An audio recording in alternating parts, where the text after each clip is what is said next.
உங்ககிட்ட கிட்டத்தட்ட ஒரு 500 கோடி ரூபாய் வரைக்கும் உங்கள்கிட்ட லஞ்சம் கொடுக்கறதா பேச்சுவார்த்தைலாம் நடந்ததா கேள்விப்பட்டமே, இது எந்த அளவுக்கு உண்மை சார்? இப்போ இதை எதுக்கு திருப்பி திருப்பி கேட்குறீங்க? பழைய காலத்து இப்போ இல்லை சார், நீங்கள் எவ்வளோ தூரம் நேர்மையாக இருந்திருக்கீங்க, இதெல்லாம் கடந்துட்டு போகணும்னு நான் நினைக்கிறேன். நான் வாழ்கிற வாழ்க்கை நேர்மையான, நியாயமான, அறத்தோடு வாழக்கூடிய வாழ்க்கை தான் மிகச்சிறந்த வாழ்க்கையாக நான் கருதுகிறேன். அவங்க 200 கோடி 500 கோடின்னு சொல்கிறப்ப நான் புன்னகைச்சுக்கிட்டேன். அந்த புன்னகைத்தினுடைய பொருள் என்ன தெரியுமா? என் நேர்மையும் வாங்கக்கூடிய அளவிற்கு இந்த பெரிய உலகம் வசதியானது இல்லை என்று நான் புன்னகைத்து கொண்டிருந்தேன். ஒரு கலெக்டர் மிட் நைட்டில் சுடுகாட்டில் கட்டில் போட்டு தூங்குறாரு அப்படிங்கிறது தான் ஜூனியர் விடலாம், ஆனந்த விடலாம் அட்டை படமாக வந்தது. உலகம் முழுக்க பேசப்பட்ட ஒரு படம், ஒரு காட்சி. உலகம் முழுவதும் பேசணும் அப்படிங்கிறதுக்கான இல்ல, அதுக்காக நீங்க பண்ணல. சுடுகாட்டில் போய் யாரும் கட்டில போட்டு எந்த கலெக்டரும் படுக்கல. நீங்க போய் படுத்திருக்கீங்க. சுடுகாட்டில் படுக்கிறவன ஒரு IAS அதிகாரிக்கு ஆசையா? நரி ஒன்று கத்துறது தான் ஊழையிடக்கூடிய ஒரு இன்னும் சில அந்த பாம்புகள் உடும்பு மாதிரி எல்லாம் அதை போனதுங்கிற மாதிரிலாம். நீங்கள் தைரியமாக இருங்க சார், நாங்கள்லாம் இருக்கேன் சார், நீங்கள் துணிச்சலாக செயல்படுங்க சார் அப்படிங்கிற ஒன்றை சொன்னார். நான் சொன்னேன், நான் எப்பொழுதும் துணிச்சலாக தான் சார் இருப்பேன். ரொம்ப உங்களுடைய இந்த ஊக்கப்படுத்தக்கூடிய வார்த்தைகளுக்கு ரொம்ப நன்றி சார், இவ்வளோ தூரம் நீங்கள் பேசுகிறீங்க, ரொம்ப நன்றி சார் அப்படிங்கிற மாதிரி நான் சொன்னேன். கிரானைட் முறைகேட்டாளர்கள் நரபலி கொடுத்துருக்கக்கூடிய அந்த தகவலும் வருது, அது ஒரு புகாராக வருது. சரி, அதை இறுதியாக பார்த்துக்கலாம். அது ரொம்ப சென்சேஷனாக இருக்குது, பரபரப்பை உருவாக்க வேண்டாம். எத்தனை பேர்? ஒருத்தர் மட்டும் அல்லது அது 10-12க்கு மேலே வந்து அந்த 10-12 பேரை மனிதர்களை நரபலி கொடுத்தாங்க. நரபலி கிரானைட் வந்து செல்வ செழிப்போட வளரணுங்கிறதுக்கு. ஆமாம் ஆமாம், உண்மையை தேடிக்கிட்டு சரி உண்மையிலேயே நான் என்ன நடந்திருக்குங்கிறத பார்க்கையில் இப்படி ஒரு புகார் வருது. இந்த புகார் வந்ததுக்கப்புறம் அதை நம்ம வந்து சும்மா இருக்க முடியாது. இந்த புகார் கொடுத்தவரே அங்கே வேலை பார்த்துருக்காரு. இந்த நரபலியில் சம்பந்தப்பட்டவர்களை போய் வெளியூர்களில் வந்து அவர் மனநிலை பாதிக்கப்பட்டவர்களாக இருந்தவர்களாக அடையாளம் பார்த்து அப்படி தான் பிடிச்சிட்டு வந்திருக்காங்க. நீங்கள் போயிருந்தா அந்த 15 நரபலி கொடுக்கப்பட்ட உடலையும் தோண்டி எடுத்து வேற எங்கேயாவது வச்சிருப்பாங்க. நிச்சயமா அப்படித்தான் நான் எண்ணினேன். எனக்கு அச்சம் வந்துச்சு. அதனால தான் நைட் அங்கே தங்குனீங்களா? அதனால தான் நான் இங்கே தங்க வேண்டிய ஒரு நிர்பந்தம் இருந்தது.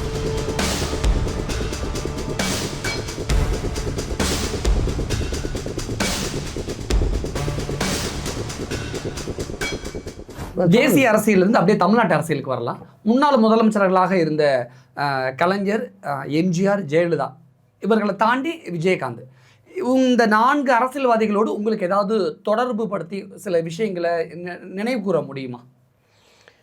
அதாவது திரு எம்ஜிஆர் அவர்கள் 1977 அவர் ஆட்சிக்கு வந்தார். எம்ஜிஆரை பற்றியும் நீங்கள் கேட்டிருக்கிறீர்கள். திரு எம்ஜிஆர் அவர்கள் 1977 அவர் முதலமைச்சர் வந்தார். 1987 அவர் மறைந்தார். நான் பதவிக்கு வந்ததே அதற்கு பிறகுதான். எனவே நேரடியாக ஒரு நிர்வாகத்தில் இருக்கக்கூடிய ஒரு அலுவலராக, ஆட்சித்தளத்தில் செயல்படக்கூடிய அலுவலராக எனக்கு அவரிடம் பரிச்சயம் இல்லை. ஆனால் திரு கலைஞர் கருணாநிதி அவர்களோ அல்லது செல்வி ஜெயலலிதா அவர்களோ முதலமைச்சராக இருந்த காலகட்டத்தில் நான் பணியாற்றியிருக்கிறேன். மாவட்ட ஆட்சித்தலைவராகவும் இருந்திருக்கிறேன். ஆனால் பெரிய அளவிற்கு நேரடியான பரிச்சயம் எனக்கு ஏற்பட்டது. கலைஞர் அவர்களோடனோ ஜெயலலிதா அவர்களோட நேரடியான பரிச்சயம் எதுவும் எனக்கு ஏற்படவில்லை. ஆனால் டிரான்ஸ்ஃபர் மட்டும் அப்போ எப்போ வரும்? ஆமாம், இப்போ உதாரணமாக நாமக்கல் மாவட்ட கலெக்டராக இருந்தப்போ 2010 அன்றைக்கு முதல்வராக இருந்தவர் திரு கலைஞர் கருணாநிதி அவர்கள். அவர் அன்றைக்கு என்னை மாறுதல் செய்தார். அதற்கு பிறகு இந்திய தேர்தல் ஆணையம் என்னை மதுரை மாவட்டத்தினுடைய கலெக்டராக நியமனம் செஞ்சிச்சு. அப்போ பார்த்திங்கன்னா 2012 அந்த கிரானைட்டு ஊழலை வெளிக்கொண்ட அந்த பின்புலத்தில் செல்வி ஜெயலலிதா அவர்கள் அன்றைக்கு முதலமைச்சராக இருந்தாங்க. அவங்க என்னையை வந்து மாறுதல் செஞ்சாங்க. ஆக எனக்கு நேரடியாக அவர்களுக்கு கீழே அருகாமையிலிருந்து பணியாற்றக்கூடிய அந்த பரிச்சயத்தோடு பணியாற்றக்கூடிய அந்த சூழலில் ஃபோனில் ஏதாவது உத்தரவு போட்டிருக்காங்க சார்? கலைஞர் அவர்களோ ஜெயலலிதா அவர்களோ இதை செய்யுங்க அதை செய்யுங்க இதை ஏன் செய்யலை அப்படிங்கிற மாதிரி கேள்வி கேட்டாங்க. அது மாதிரியான ஒரு இது இல்லை. நேரடியாக அழைப்பு வரல உங்களுக்கு? நேரடியாக அழைப்பு வரல. 2 பேரும் என்னை மாறுதல் செய்திருக்கிறார்கள், அந்த படியை செய்திருக்கிறார்கள். ஆனால் திரு விஜயகாந்த் அவர்கள் அவர் அரசியல் தளத்தில் அப்பொழுதுதான் வந்து கொண்டிருந்தார். 2009 எனக்கு நல்லா நினைவிருக்கு. நாடாளுமன்ற தேர்தலில் அவர் பிரச்சாரத்துக்காக தமிழ்நாட்டினுடைய மற்ற பகுதிக்கு போகிறது மாதிரியே நாமக்கலுக்கு வந்தார். நாமக்கலுக்கு வரையில் அவர் அந்த பிரச்சார கூட்டத்தில் பேசிக்கிட்டு இருக்கப்போ ஊழலை ஒழிப்பேன் அப்படின்னு எல்லாம் பேசையில் கொள்ளையில் அங்கே இருக்கக்கூடிய ஒரு பெண்மணி, எங்கள் மாவட்ட கலெக்டர், என் பேரை சொல்லி எங்கள் மாவட்ட கலெக்டர் ஊழலை ஒழிக்கிறதுல ரொம்ப தீவிரமாக இருக்கார் அப்படின்னு ஒரு பெண்மணி அங்கே வந்து அவர் பேசிக்கிட்டு ஒரு கேள்வி பதிலாக கேட்டு பேசக்கூடிய அந்த சூழலில் ஒரு பெண்மணி அப்படி சொல்கிறாங்க. அப்படி சொன்ன உடனே அருமை, ரொம்ப அருமை அப்படின்னு, குட் கலெக்டர் அப்படிங்கிற அளவுக்கு அவர் வந்து திரு விஜயகாந்த் அவர்கள் சொன்னதாக நான் கேள்விப்பட்டேன். அடுத்த நாள் அந்த தினமணி நாளிதழில் குட் கலெக்டர் அப்படின்னு ஒரு செய்தி, ஒரு பெட்டி செய்தியாக அந்த செய்தி வந்துருச்சு. இதுதான் நான் திரு விஜயகாந்த் அவர்களுடைய அந்த எனக்கான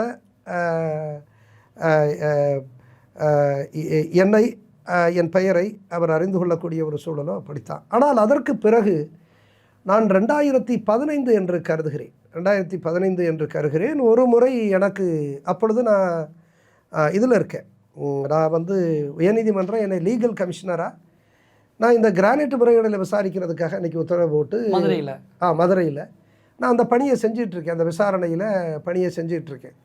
அப்போ இந்த மிரட்டல் வருது, 2-3 முறையெல்லாம் மிரட்டல் வருது, என்னுடைய உயிருக்கு அச்சுறுத்தல் வருதுங்கிற பத்திரிகை செய்திகள், ஊடக செய்தியெல்லாம் வருது. ஆனால் அந்த சுடுகாடு விஷயம், அந்த சம்பவம் சுடுகாடு விஷயம் தான் எல்லாருக்குமே தெரியுமே. அது இந்தியா, நாட் ஒன்லி தமிழ்நாடு, அதாவது தமிழ்நாடு மட்டும் இல்லை, ஒட்டுமொத்த இந்தியா, ஒட்டுமொத்த உலகத்துக்கே ஒரு மாவட்ட கலெக்டர், அதாவது நீங்கள் அந்த கேஸில் நீங்கள் ஆஜராகிறீங்க, ஒரு கலெக்டர் மிட் நைட்டில் சுடுகாட்டில் கட்டில் போட்டு தூங்குறாரு அப்படிங்கிறது தான் ஜூனியர் விடலாம், ஆனந்த விடலாம் அட்டை படமாக வந்தது. உலகம் முழுக்க பேசப்பட்ட ஒரு படம், ஒரு காட்சி. உலகம் முழுவதும் பேசணும் அப்படிங்கிறதுக்காக நான் போய் சொல்ல, அதுக்காக நீங்க பண்ணல, அந்த தருணங்கள் அப்படியே சொல்லி அப்படி வந்து அந்த சுடுகாட்டு நைட்ல என்ன நடந்தது? அப்ப நீங்க வந்து ஒரு சுடுகாட்டுல ஒரு ஐஏஎஸ் அலுவலர், அது அந்த யாருமே அப்படி இல்லையே சார். சுடுகாட்டில் போய் யாரும் கட்டில போட்டு எந்த கலெக்டரும் படுக்கலையே சார். நீங்க போய் படுத்திருக்கீங்க. எனக்கு என்ன அதுல சுடுகாட்டுல படுக்கிறது என்ன நிர்பந்தம் கேட்கிறேன். சுடுகாட்டுல சுடுகாட்டுல படுக்கிறவனு எனக்கு என்ன கலெக்டருக்கு என்ன நிர்பந்தம்? இல்ல, சுடுகாட்டுல படுக்கிறவனு ஒரு ஐஏஎஸ் அதிகாரிக்கு ஆசையா? எல்லா மக்களையும் திரும்பி பார்க்க வைக்கணுங்கிறதுக்காக எத்தனையோ வேலை இருக்கையில் நான் ஏன் சுடுகாட்டில் போய் படுக்கிறேன்? அன்றைக்கு அப்படி ஒரு நிலை. நம்ம சின்ன வயசில் என்ன, கிராமத்தில் என்ன, சுடுகாட்டில் இருக்கையில் நம்ம அந்த பக்கம் போக மாட்டோம். சுடுகாட்டில் அதை கடந்து அல்லது கொஞ்சம் மாலை நேரமாக இருந்தால் கூட, அல்லது ஈவன் நண்பகல் நேரத்தில் கூட, அந்த உச்சி வெயில் நேரத்தில் கூட அந்த பக்கம் போகிறதுக்கு அச்சப்படுவோம். சின்ன பிள்ளையாக சிறுவர்களாக இருக்கிறப்ப, அது கொஞ்சம் மாலை லேசாக இருட்ட ஆரம்பிக்கிறப்ப அந்த பக்கம் போக மாட்டோம். அப்போ சுடுகாடுங்கிறது ஒரு அச்சுறுத்தக்கூடிய ஒரு இடமாக தான் இருக்குது. அப்போ அந்த சுடுகாட்டில் ஒரு ஐஏஎஸ் அதிகாரி எதுக்காக படுக்கணும்? அது ஒரு நிர்பந்தம், அது ஒரு சூழல். என்ன நிர்பந்தம், என்ன சூழல் சார்? என்ன சூழல்? நான் இந்த விசாரணை உங்களுக்கே நான் சொல்லியிருக்கேன். உயர்நீதிமன்றம் என்னை லீகல் கமிஷனராக நியமனம் செஞ்சுருக்கு. அந்த நியமனம் செஞ்சுருக்கக்கூடிய இது வந்து கிரானைட் முறைகேடுகளை விசாரிக்கணும். கிரானைட் முறைகேடுகளை வந்து விசாரிச்சுட்டேன், தகவல் ஓரளவுக்கு திரட்டிட்டேன், ஆய்வுகளை செஞ்சுட்டேன். இப்போ இந்த சூழலில் இறுதியாக எனக்கு ஏற்கனவே வந்த ஒரு புகார், அதில் வந்து இந்த முறைகேட்டாளர்கள், கிரானைட் முறைகேட்டாளர்கள் நரபலி கொடுத்துருக்கக்கூடிய அந்த தகவலும் வருது. அது ஒரு புகாராக வருது. சரி, அதை இறுதியாக பார்த்துக்கலாம், அது ரொம்ப சென்சேஷனாக இருக்குது, பரபரப்பை உருவாக்குது. எத்தனை பேர்? ஒருத்தர் மட்டும் அல்லது அது 10-12க்கு மேலே வந்து அந்த எண்ணிக்கையில் 10-12 பேரை மனிதர்களை நரபலி கொடுத்தாங்க. நரபலி கிரானைட் வந்து செல்வ செழிப்போட வளரணுங்கிறதுக்கு. ஆமாம். ஒவ்வொரு புது இயந்திரங்களை வாங்கி அதை இயக்க தொடங்குகிற பொழுதும், அல்லது ஒரு புது மலையை உடைக்கிறதுக்கான அந்த ஒரு இதை தொடங்குறப்பவும் அப்படி செஞ்சுருக்கிறதா தகவல் வருது, புகார். ஆடு மாடு கோழி அப்படி தானே சார் பலி கொடுப்பாங்க? மனிதர்களே பலி கொடுக்குறாங்க. மனிதர்களே பலி. எனக்கும் இப்போ நீங்கள் கேட்குற மாதிரி தான் எனக்கும் வந்து ஒரு அதிர்ச்சியாகவும் வியப்பாகவும் இருந்துச்சு. அப்புறம் எனக்கு என்ன ஆசையா, நான் ஒரு அதிகாரி, நான் உண்மையை தவிர வேறு எதையும் பொய்யாக புனையக்கூடாது. அது நியாயம் இல்லை, தர்மம் இல்லை, அறம் இல்லை. நான் உண்மையை தேடிக்கிட்டு சரி உண்மையிலேயே நான் என்ன நடந்திருக்குங்கிறத பார்க்கையில் இப்படி ஒரு புகார் வருது. இந்த புகார் வந்ததுக்கப்புறம் அதை நம்ம வந்து சும்மா இருக்க முடியாது. அது ஒரு மோசமான ஒரு தீவிரமான ஒரு புகார். அவர் கொடுத்தவர் அங்கே வேலை பார்த்துருக்காரு. இந்த புகார் கொடுத்தவரே அங்கே வேலை பார்த்துருக்காரு. இன்னும் சொல்லப்போனால் இந்த நரபலியில் சம்பந்தப்பட்டவர்களை போய் வெளியூர்களில் வந்து அவர்கள் மனநோயாளிகளாக, அவர்கள் மனநிலை பாதிக்கப்பட்டவர்களாக இருந்தவர்களாக அடையாளம் பார்த்து அப்படி தான் பிடிச்சிட்டு வந்திருக்காங்க. அந்த பிடிச்சிட்டு வந்த வேலைகளில் செஞ்சவராக இவர் சொல்கிறாரு. அப்போ அவர் சொல்கிறாரு, அப்படி பிடிச்சிட்டு வந்தவங்களை கொண்டு வந்து அங்கே வச்சுருக்காங்க. வச்சுருந்து ஒரு நாள் பார்த்தா அதே ஆட்கள் அந்த சுடுகாட்டில் கழுத்தை அறுக்கப்பட்டு நான் பார்த்தேன் அப்படின்னு சொல்லையில் அதை வந்து நான் அது உண்மைத்தன்மையை நான் உறுதிப்படுத்த வேண்டியது என்னுடைய கடமை. நான் அந்த அடிப்படையில் தான் நான் வந்து அந்த மதுரை மாவட்ட கலெக்டருக்கும் எஸ்பிக்கும் நான் தகவல் சொல்கிறேன். விடிய காலம் தகவல் சொல்லிவிட்டு நான் இங்கே போகிறேன். 8 மணிக்கு போகிறேன். காலையில் 8 மணிக்கு காலையில் 8 மணிக்கு நான் போகிறேன். அது வந்து மேலூர் வட்டத்தில் ஈமலம்பட்டிங்கிற இடத்துல இருக்கக்கூடிய ஒரு இடம். அந்த இடத்த வந்து அடையாளம் பார்த்தாச்சு. நான் 8 மணிக்கு போகிறேன். அங்கே வந்து அந்த எலும்புக்கூடுகளோ அல்லது அந்த உடல் இப்போ இறந்து படந்த பிணமோ அந்த எலும்புக்கூடுகளோ அது இருக்கும். அதை வந்து வெளியில் எடுக்கணும். அது நார்மலாக எக்ஸிக்யூட்டிவ் மேஜிஸ்ட்ரேட்டுங்கிற முறையில் தாசில்தாருடைய முன்னணியில் காவல்துறை செஞ்சு அதுக்கப்புறம் முதல் தகவல் அறிக்கையெல்லாம் பதிவு செஞ்சு சம்மந்தப்பட்டவர்கள் மீது விசாரணையெல்லாம் முடிச்சுட்டு உண்மையை உறுதிப்படுத்திட்டு நடவடிக்கை எடுக்கணும், வழக்கு தொடரணுங்கிறதா நிலை. அதனால் எஸ்பி கலெக்டர்கிட்ட சொல்லிட்டு நான் 8 மணிக்கே போயிட்டேன். அங்கே எல்லாருமே வந்துட்டாங்க. ADSP, DSP, inspector, sub inspector எல்லோரும் வந்துட்டாங்க. காவல்துறையில், வருவாய்த்துறையில் அப்படின்னா RTO, tahsildar, deputy tahsildar, revenue inspector, VAO எல்லாமே இருக்காங்க. இப்போ இந்த சூழலில் நான் போய் அங்கே 8 மணிக்கு போகிறேன். அப்போ டாக்டர் வரணும், டாக்டர்ஸ் வந்து வரணும் மதுரையிலேருந்து. ஆமாம், எந்த பிணக்கூராய்வு செய்கிறதுக்கு வரணும். மதுரை மருத்துவக் கல்லூரிலேருந்து வர வேண்டியது இருக்குது. அங்கேருந்து ஒரு 1 மணி நேரம் 1.25 மணி நேரத்தில் அந்த இடத்துக்கு வந்துடலாம். அந்த கீழவளவுக்கு பக்கத்தில் தான் இருக்குது. ஆனால் நான் 8 மணிக்கு போயிருந்து வரலை. நானும் சொல்கிறேன் இந்த வந்துடுறாங்கன்னு சொல்கிறேன். நானும் 10 மணி ஆகுது, 12 மணி ஆகுது, 2 மணி ஆகுது. 5:30க்கு வந்து அந்த ஏடிஎஸ்பி இடத்துல சொல்கிறாரு, சார் நீங்கள் இப்போ வந்து சர்க்கியூட் ஹவுஸ்க்கு போயிடலாம். நீங்கள் போய் சர்க்கியூட் ஹவுஸில் நீங்கள் ஓய்வெடுங்க. ஏன்னா இப்போ வந்து சூரியன் மறைய போகுது. சூரியன் மறைகிறதுக்கப்புறம் உங்களுக்கே தெரியும், சட்டப்படி விதிப்படி அந்த பிணக்கூராய்வு செய்ய முடியாது. அதனால் நம்ம விதிப்படி நாளைக்கு செஞ்சுக்கலாம் காலையில் அப்படிங்கிற மாதிரி சொல்கிறாங்க. அது எனக்கு வந்து ஒரு ஐயப்பாடை உருவாக்குது. என்னடா அப்போ நான் சொல்கிறேன், திருப்பி சொல்கிறேன், காலையில் நீங்கள் சூரியன் மறைய போகுதுன்னு 5:30 5:45 சொல்கிறீங்க. நான் 8 மணிக்கு 7:30 8 மணிக்கு நான் வந்தவன். சூரியன் உதிக்கிற நேரத்தில் நான் இங்கே வந்துட்டேன். நான் இவ்வளவு நேரமாக இங்கே காத்திருக்கிறேன். காலையிலேருந்து நான் காத்திருக்கிறேன். இந்த வருவாங்கன்னு சொல்லிட்டு நீங்கள் 5:30 5:45 வந்து நீங்கள் போய் இப்போ சூரியன் மறைய போகுதுன்னு சொல்கிறீங்களே, இது கதையா அப்படிங்கிற மாதிரி நம்ம கோபத்தோடு சொல்லி அப்போ சொன்னேன். இங்கே ஒரு 1 கிலோமீட்டருக்கு ஹில் இருந்துச்சு, 1 கிலோமீட்டருக்கு மலை இருந்துச்சு, ஹில் இருந்துச்சு. இப்போ இந்த 1 கிலோமீட்டருக்கு ஹில் இருந்ததே காணாமல் ஆக்கி இருக்கக்கூடிய சூழல் இருக்கு. 1 கிலோமீட்டர் மலையே காணும். ஆமாம், மலையே காணும். அப்படிங்கையில் இங்கே அந்த ஹில்லே காணாம இந்த ஸ்கல்லை காணாமல் ஆக்கிறதுக்கு எவ்வளோ நேரம்? உடல்களை ஆமாம், இந்த ஸ்கல்லை காணாமல் ஆக்கிறதுக்கு எவ்வளோ நேரம் ஆகும்? நீங்கள் என்ன பண்ண போகிறீங்க இந்த இரவில் அப்படிங்கிறது எனக்கு தெரியுது. அப்படியே கேட்டுட்டீங்க. ஆமாம், நீங்கள் இந்த இரவில் என்ன பண்ண போகிறீங்கிறது எனக்கு தெரியுது. நான் இந்த இடத்த விட்டு நகர மாட்டேன். நீங்கள் போயிருந்தா அந்த 15 நரபலி கொடுக்கப்பட்ட உடலையும் தோண்டி எடுத்து வேற எங்கேயாவது வச்சுருப்பாங்க. நிச்சயமா அப்படித்தான் நான் எண்ணினேன். எனக்கு அச்சம் வந்துச்சு. அதனால தான் நைட் அங்கே தங்குனீங்களா? அதனால தான் நான் இங்கே தங்க வேண்டிய ஒரு நிர்பந்தம் ஏற்பட்டுச்சு. போலீஸ் ஒத்துழைப்பு கொடுத்தாங்களா நைட்டு நீங்கள் தங்குறதுக்கு? அவங்க என்ன சுடுகாடு, அவங்க உங்களுக்கு பாதுகாப்பு இல்லை, அவங்க வந்து கிளம்பத்தான் சொல்கிறாங்க. எனக்கு என்னுடைய பாதுகாப்பு காவலர் ஒருத்தர் இருக்கார், இன்னும் கூடுதலாக 2-3 பேர் இருக்காங்க. ஆனால் இப்போ இந்த சூழல் எப்படி ஏற்பட்டுச்சு? நான் ஒரு IAS அதிகாரி, ஒரு ஹைகோர்ட்டால் நியமனம் செய்யப்பட்ட ஒரு லீகல் கமிஷனர். சுப்ரீம் கோர்ட்டு என்னுடைய நியமனத்தை அங்கீகரிச்சிருக்கு. நான் அந்த மாவட்டத்தினுடைய முன்னாள் கலெக்டர்.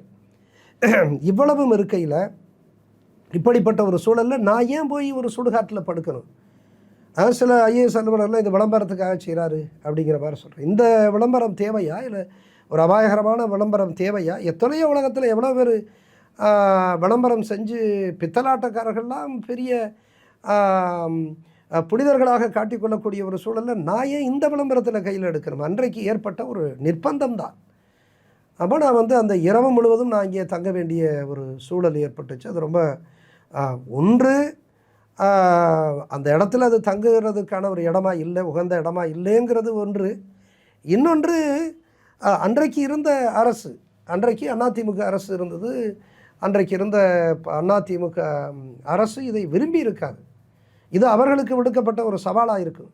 எனக்கு அவர்களுக்கு சவால் விடணுங்கிற அந்த சாகசத்தில் ஈடுபடக்கூடிய ஒரு எண்ணம் எனக்கு இல்லை. எனக்கு உண்மையை நான் அந்த ஆதாரங்களை நான் பாதுகாக்கணுங்கிறது தான் என்னுடைய பெருங்கடமையாக இருந்துச்சு. அப்போ அந்த பெருங்கடமை என் முன்னால் தோன்றுகிற பொழுது நான் இவர்களை சந்திக்க வேண்டிய அந்த சவாலெல்லாம் பின்னுக்கு போயிடுச்சு. என்னுடைய எதிர்காலத்தை அவர்கள் நிலைகுலைய செய்யலாம். எனக்கு மீதம் இருக்கக்கூடிய என்னுடைய ஐஏஎஸ் அந்த பணி 8-9 ஆண்டுகள் இருக்கக்கூடிய அந்த ஐஏஎஸ் பணியை அவர்கள் நிர்மூலமாக்கலாம். ஆனால் எனக்கு அந்த நேரத்தில் ஒரு சத்தியத்தை, ஒரு உண்மையை காப்பாற்ற வேண்டும் என்கின்ற ஒரு உந்துதல், ஒரு சூழல், அதற்காகத்தான் ஒரு நெருக்கடியான ஒரு நிர்பந்தமான ஒரு நிலையில் நான் அந்த சுடுகாட்டில் இரவு முழுவதும் தங்க வேண்டிய ஒரு சூழலும், அது ஊடகத்தினுடைய அவர்கள் அதை பதிவு செய்து அதை வெளியிட்ட ஒரு நாள். அன்றைக்கு அது ஒரு பெரும் நைட்ல அன்னைக்கு உங்க கூட இல்ல, அன்றைக்கு கூட எனக்கு 2-3 பேர் இருந்தாங்க. 1 கிலோமீட்டர் மலையே இல்லாம காணாமல் அடித்தவர்கள். ஆமா, பட் இதையெல்லாம், இந்த அபாயங்களை எல்லாம் 3 போலீஸார் நைட்டு உங்களுக்கு பாதுகாப்புல இருந்து 3 போலீஸ் இருந்தாங்க. எனக்கு கூடுதலாக என்னுடைய சக அலுவலர்கள் 2-3 பேர் இருந்தாங்க. ஒரு சில இளைஞர்கள் அந்த பகுதியில், குறிப்பாக அன்றைக்கு எனக்கு நினைக்கிறேன் சட்ட பஞ்சாயத்து அமைப்பில் சில இளைஞர்களும்,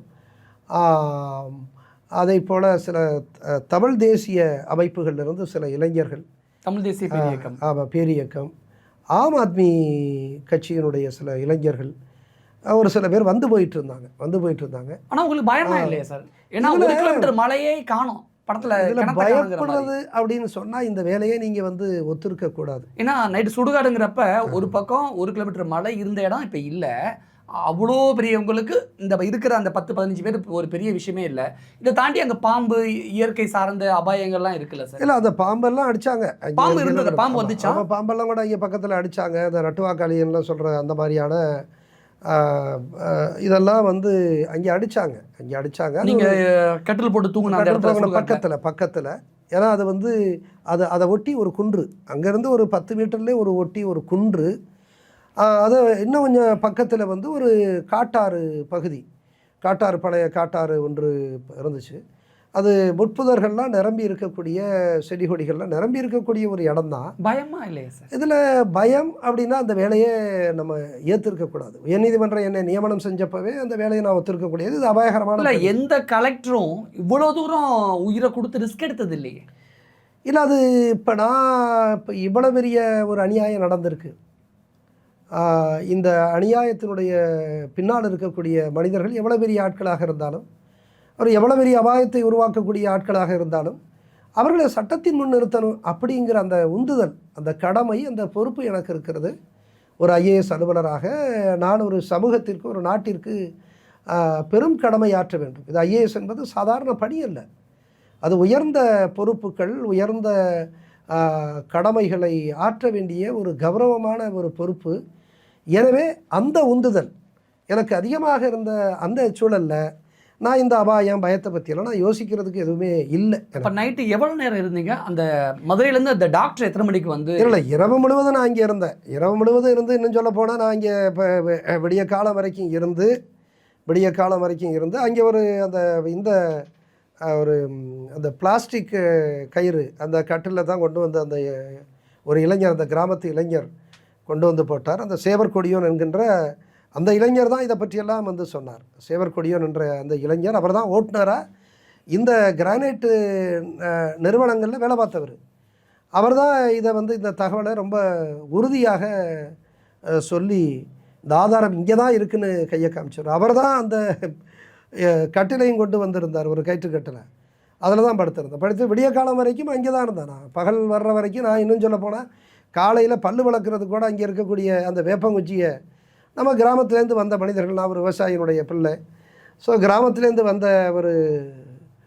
வளர்ந்த ஒரு பிள்ளை. அதனால் நாங்கள் கிராமத்தில் அந்த காலத்தில் எல்லாம் பல்லு விளக்குறதெல்லாம் அந்த வேப்பங்குச்சி, ஆலங்குச்சி எல்லாம், எங்கள் ஊரில் ஆலமரமெல்லாம் உண்டு, வேப்ப மரமெல்லாம் உண்டு, புதுக்கோட்டை பக்கத்தில். ஆமாம்.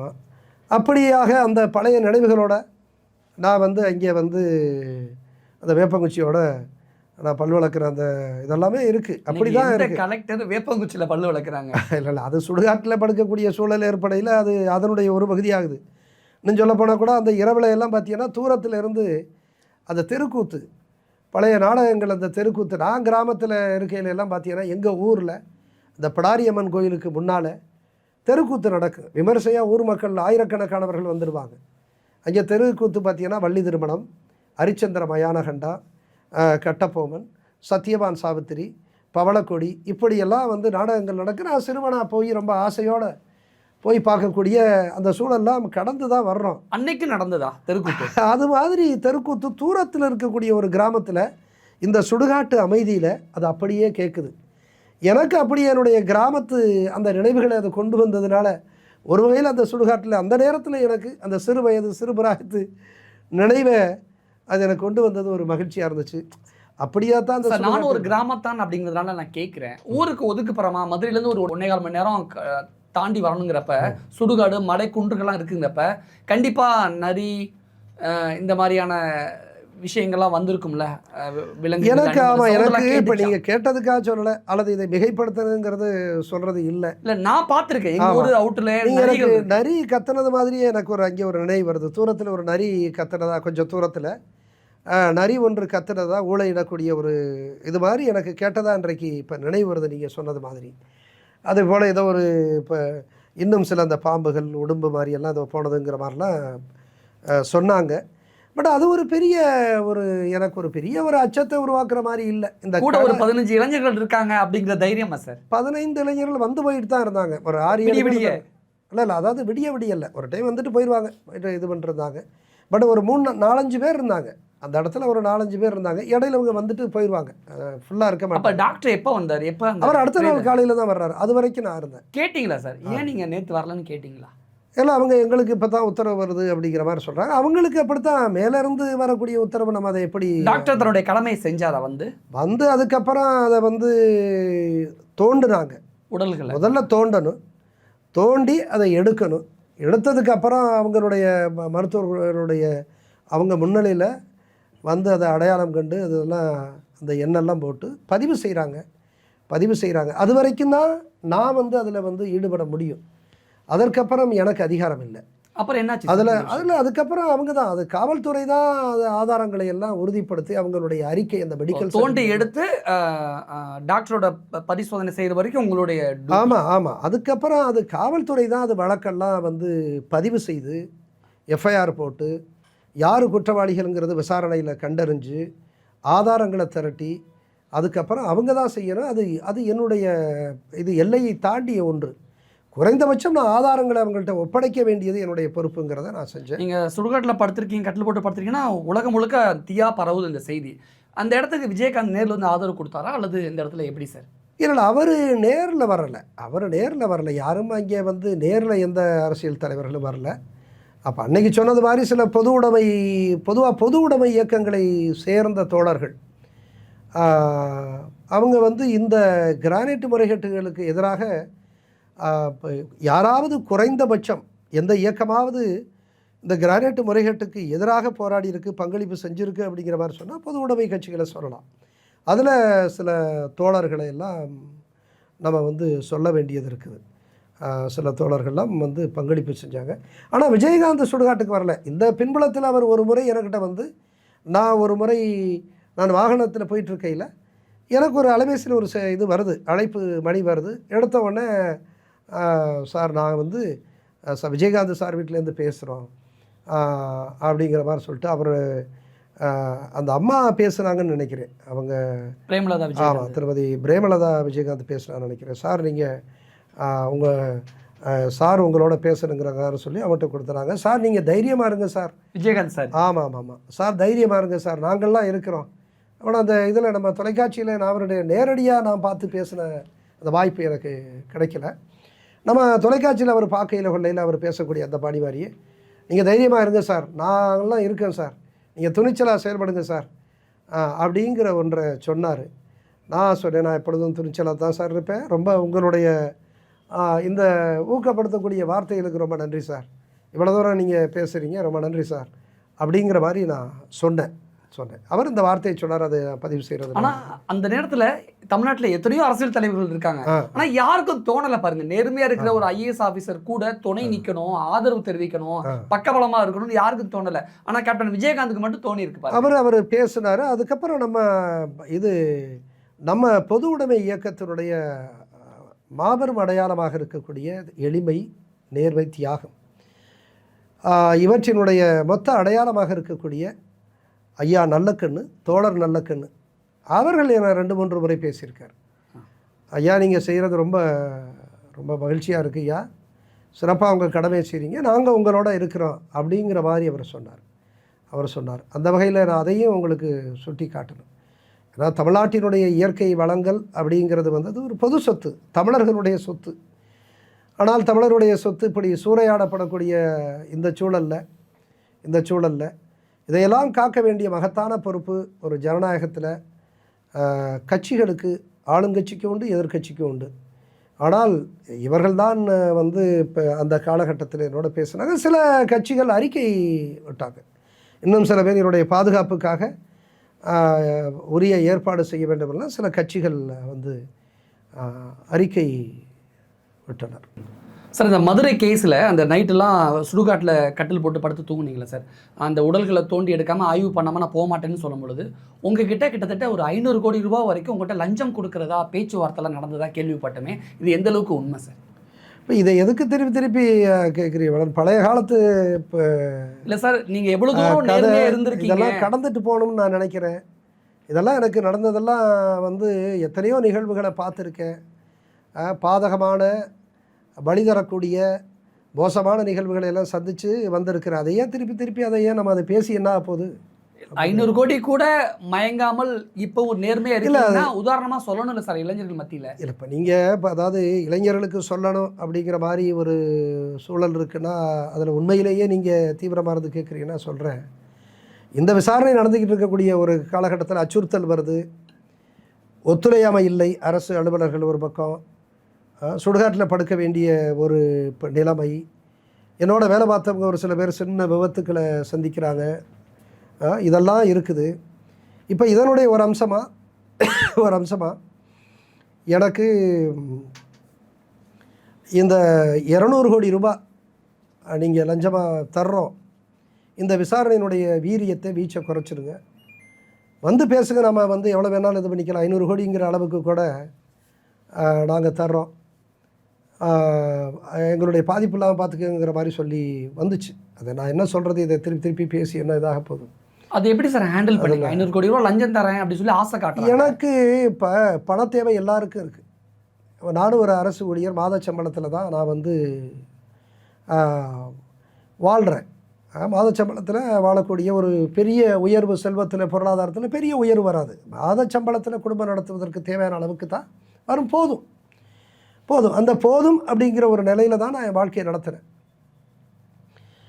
இன்னும் சொல்லப்போனால் நான் இப்போ வீட்டு கடனை நான் கட்டிக்கிட்டு இருக்கேன். ஒரு ஹவுசிங் லோனு வீட்டு கடன் வாங்கிட்டு இருந்தேன். அதை கட்டுறதுக்காக கொஞ்சம் பெருந்தொகை கட்ட வேண்டிய ஒரு சூழ்நிலை, பொருளாதார நெருக்கடி. அதெல்லாமே ஒரு அரசு ஊழியர் மாத சம்பளத்தில் வரக்கூடியவருக்கு நேரக்கூடிய ஒன்றாகத்தான் நான் கருதுகிறேன். அதனால் 200 கோடி கொடுக்குறோம்னு சொல்கிறப்பவும் எனக்கு சின்ன ஆசை கூட ஏற்படலை. 200 கோடி ஒரு பெருந்தொகை தான். அது வாங்கினா ஒரு பெரிய 500 கோடியாக கூட அதுக்கப்புறம் அவங்களோட பேச்சுவார்த்தையில் ஈடுபட்டு வாங்கியிருக்கலாம். அது ஒரு பெருந்தொகை. ஆனால் 500 கோடின்னு சொல்லும் பொழுது உங்கள் ஒரு தூது அனுப்புகிறாங்க. 500 கோடி சொல்லும்போது யாருக்கு அந்த ஒரு ஆசை வரும்ல சார்? வரும். அது எனக்கு வரலை. ஏன் சார்? அது பிடிக்கல, எனக்கு வரலை. பணம் பண தேவைகள் இருக்குது. ஆனால் சட்டத்திற்கு புறம்பாக வரக்கூடிய அந்த தொகை அது எத்தனை ஆயிரம் கோடியாக இருந்தாலும் என் மனதில் அது ஒட்டவே இல்லை. ஆனால் இவ்வளோ நீதி நேர்மன்னு இருந்தா அதாவது வாழவே தெரியலைங்கிற விமர்சனமும் உங்கள் மீது வந்திருக்குல்ல சார்? இல்லை, இதுதான் சரியான மனித வாழ்க்கையாக நான் நினைக்கிறேன். ஒரு நீதியோட, அறத்தோடு வாழ்வது தான் மனித வாழ்க்கை. ஏன்னா அடிப்படையில் மனிதன், அரிஸ்டாட்டில் சொன்னது மாதிரி, man is a social animal. அவன் ஒரு சமூக விலங்கு, சமூகத்தில் வாழணும். நான் இன்னைக்கு உருவாகி இருக்கிறேன்னா இந்த மொத்த சமூகமும் என் உருவாக்கத்திற்காக பங்களிப்பு செஞ்சுருக்கு. நான் பங்களிப்பு செய்யணும். அதை தான் ஐன்ஸ்டீன் சொல்கிறாரு. நான் அன்றாடம் 100 முறை நான் நினைத்து கொள்ளுவேன், என்னை பல பேர் உருவாக்கி இருக்கிறார்கள், என்னுடைய உருவாக்கத்திற்கு நான் பல பேர் பங்களிப்பு செய்திருக்கிறார்கள், அவர்களுக்கு நான் திருப்பி அந்த பங்களிப்பை திருப்பி செலுத்த வேண்டும்னு நான் அன்றாடம் 100 முறை நினைப்பேன் என்று நோபல் பரிசு பெற்ற பௌதீக விஞ்ஞானியான புகழ்பெற்ற ஐன்ஸ்டீன் அவர்கள் சொல்கிறாங்க. அதனால் நான் என்ன சொல்கிறேன், நாம் இந்த சமூகத்தினுடைய உருவாக்கம், அதனால் நான் சமூகத்திற்கு பங்களிப்பு செய்யணும். ஆனால் உங்களுக்கு ஃபேஸுக்கு நேராகவே சொல்லியிருப்பாங்க சார், உங்களுக்கு வாழவே தெரியல அப்படின்னு சொல்லியிருக்கீங்க. இல்லை, அது ஒரு பைத்தியக்காரத்தனமான புரிதலற்ற ஒரு கூற்றாத்தான் நான் கருதுறேன். ஆனால் இந்த மாதிரியான வார்த்தைகளை கூட இருக்கு. நான் வாழ்கிற வாழ்க்கை நேர்மையான, நியாயமான, அறத்தோடு வாழக்கூடிய வாழ்க்கை தான் மிகச்சிறந்த வாழ்க்கையாக நான் கருதுகிறேன். அதற்காக நான் சிரமங்களை சந்திச்சிருக்கேன். அது எதிர்வினையாக இந்த களத்தில் இருக்கக்கூடிய இந்த நேர்மைக்கான எதிர்வினையாக நான் பல பலவீனப்படுத்தக்கூடிய அந்த நிகழ்ச்சியெல்லாம் சந்திச்சிருக்கேன். பொருளாதார பிரச்சனைகள்லாம் இருக்குது, ஒரு மாத அரசு ஊழியருக்குள்ள அந்த பொருளாதார பிரச்சனைகள்லாம் இருக்குது. இன்றைக்கு எல்லாரும் பண வெறியோடு ஓடக்கூடிய இந்த காலகட்டத்தில் நான் பணம் என்னை பெரிதாக ஈர்க்கவில்லை. மாறாக என் சமூகத்திற்கு, என் மக்களுக்கான பங்களிப்பாகத்தான் நான் செஞ்சேன். இன்னும் சொல்லப்போனால் அவங்க 200 கோடி 500 கோடின்னு சொல்கிறப்ப நான் புன்னகைச்சுக்கிட்டேன். அந்த புன்னகைத்தினுடைய பொருள் என்ன தெரியுமா? இந்த பெரிய உலகம் என்னையும் என் நேர்மையும் வாங்கக்கூடிய அளவிற்கு இந்த பெரிய உலகம் வசதியானது இல்லை என்று நான் புன்னகைத்து கொண்டேன் நான் சொல்லப்பேன். அதனால் என் நேர்மை மகத்தானது, இந்த அறச்சிந்தனை மகத்தானது, அது என் மக்களுக்கானதுன்னு தான் இந்த 200 கோடி என்னை ஈர்க்கவில்லை என்பது தான் உண்மை. ரொம்ப அழகாக, ரொம்ப சிறப்பாக நிறைய விஷயங்களை பதிவு பண்ணியிருக்கீங்க. கண்டிப்பாக இது எல்லாமே அடுத்த தலைமுறை இளைஞர்களுக்கு பெரிய அளவில் ஒரு மோட்டிவேஷனலாக இருக்கும் அப்படின்னு நாங்கள் நம்புகிறோம். மிக்க நன்றி சார். நன்றி.